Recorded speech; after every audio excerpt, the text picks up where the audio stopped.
Kembali di Sapa Indonesia Pagi, Saudara. Komisi Pemberantasan Korupsi atau KPK menangkap Bupati Pekalongan Fadia Arafik dalam operasi tangkap tangan di Jawa Tengah. KPK juga menangkap 2 orang lainnya yang merupakan ajudan dan orang kepercayaan sang bupati dalam dugaan korupsi. Tim penyidik membawa 11 orang yang terjaring OTT ke gedung KPK Jakarta hari Selasa sekitar pukul 9 malam. Untuk menjalani pemeriksaan lanjutan, salah satunya Sekretaris Daerah Kabupaten Pekalongan Yulian Akbar. Selain Sekda, KPK juga membawa beberapa kepala dinas, pejabat dinas, serta pihak swasta yang diduga terlibat. Sebelumnya KPK menangkap 11 orang di pemerintah Kabupaten Pekalongan, termasuk pihak swasta, atas dugaan korupsi pengadaan barang dan jasa.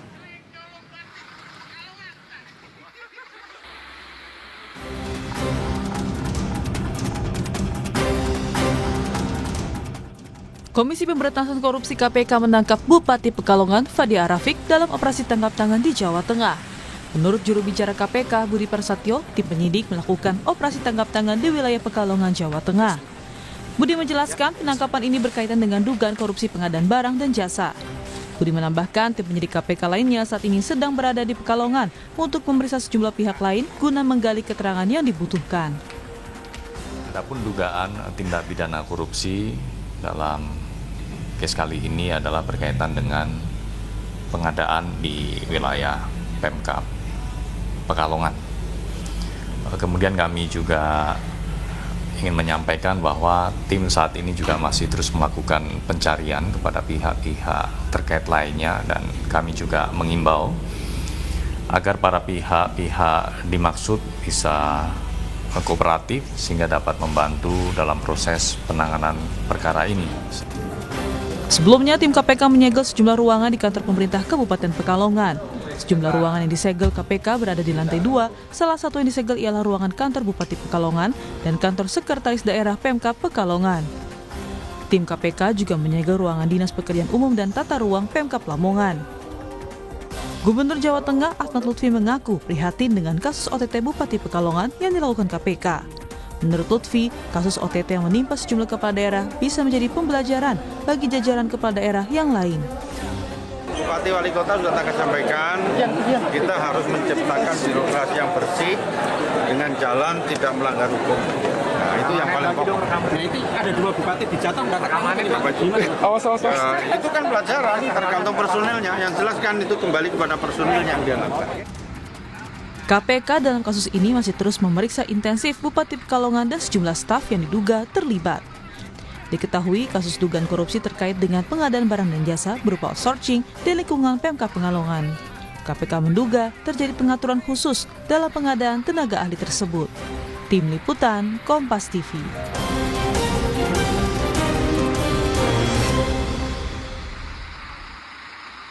Informasi terkini kita tanyakan kepada jurnalis Kompas TV Nanda Aprilia dan juru kamera Yohan Bagja di gedung KPK Jakarta. Nanda, selamat pagi. Jadi bagaimana hasil pemeriksaan terhadap Bupati Pekalongan hingga pagi ini, Nanda? Okta, selamat pagi. Kalau terkait dengan hasil pemeriksaan sampai dengan pagi ini sebenarnya kita masih menunggu. Tapi yang jelas Okta, informasi yang kami dapat dari jubir KPK melalui pesan singkatnya tadi kami berbincang dengan Budi Prasetyo. Ia menuturkan memang bahwa untuk para terperiksa yang masuk dalam OTT KPK di Pekalongan ini termasuk dengan Bupati Pekalongan, ini sudah dilakukan pemeriksaan secara intensif sejak Selasa malam. Memang kalau kita melihat bagaimana kemarin ketika para terpihak atau terperiksa ini dibawa dari Pekalongan, yang utamanya lebih dulu sebenarnya KPK melakukan OTT di Selasa malam, kemudian ada sebanyak 3 orang dulu termasuk dengan Bupati Pekalongan, Fadia Arafik beserta dengan orang kepercayaannya dan juga ajudannya dibawa ke Jakarta pada Selasa pagi, kemudian disusul untuk 11 orang. Sejak Selasa malam itu sampai dengan pagi ini, bahkan Selasa malam kemarin sebenarnya Okta, KPK dan penyidik KPK sudah melakukan gelar perkara atau ekspos begitu ya untuk bisa menerangkan terkait dengan status para terperiksa ini seperti apa ke depannya, karena KPK sendiri memiliki waktu 1x24 jam ke depannya setelah KPK melakukan OTT pada Selasa dini hari kemarin. Nah, Selain itu, Okta dan juga saudara, selain dengan Bupati Pekalongan, sebenarnya tadi sudah disampaikan ada beberapa pihak juga yang ditangkap dalam OTT ini. Ada total kalau kita jumlahkan dengan Bupati Pekalongan beserta dengan 2 orang kepercayaannya dan termasuk dengan ajudannya ini ada sebanyak 14 orang, di mana salah satunya adalah Sekda Pekalongan dan sudah selaras dengan atau paralel ketika OTT ini dan juga para terperiksa dibawa ke Jakarta, ada beberapa ruang atau kantor yang juga sudah disegel, artinya sudah tidak ada, sementara tidak ada aktivitas dan di mana gedung-gedung atau kantor-kantor ini dalam pengawasan KPK. Dan selain itu memang sampai dengan saat ini masih minim sekali terkait dengan informasi sebenarnya apa yang menjadi duduk perkara, tapi setidaknya ihwal ataupun dugaan yang dilayangkan oleh KPK terkait dengan OTT ini adalah dugaan pengadaan barang dan juga jasa outsourcing di lingkup atau ruang pemerintahan di Kabupaten Pekalongan. Nah, ada beberapa barang bukti memang yang sudah disita juga dalam hal ini yang dipaparkan oleh jubir KPK, seperti ada barang bukti elektronik sampai dengan juga ada kendaraan, tapi spesifiknya berapa jumlah kendaraan dan apa barang buktinya juga tentu ini masih kita tunggu, karena informasinya Okta, karena tadi memiliki waktu 1 kali 24 jam oleh KPK untuk mengungkapkan status terperiksa ini apakah naik ke tahap ataupun jadi tersangka ataukah tidak.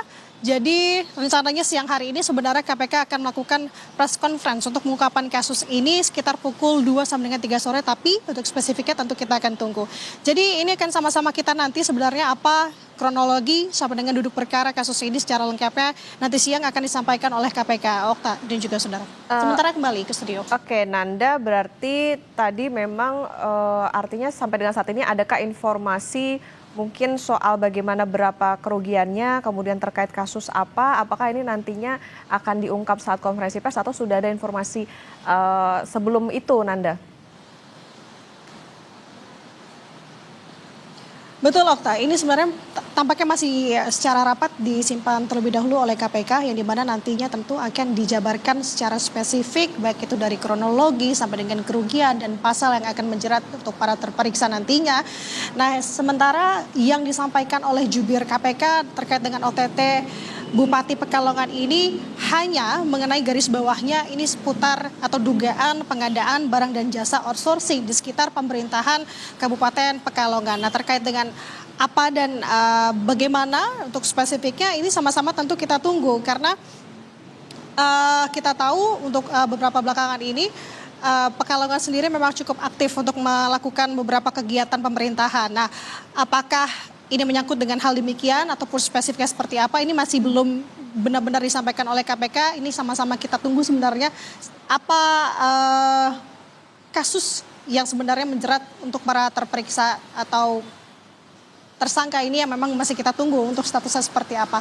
Sementara demikian, Okta. Baik, kita tunggu nanti seperti apa rilis yang akan disampaikan oleh pihak KPK nanti siang sekitar jam 2 siang. Terima kasih jurnalis Kompas TV Nanda Aprilia dan juru kamera Yohan Bagja dari Gedung Merah Putih KPK Jakarta. Selamat bertugas kembali.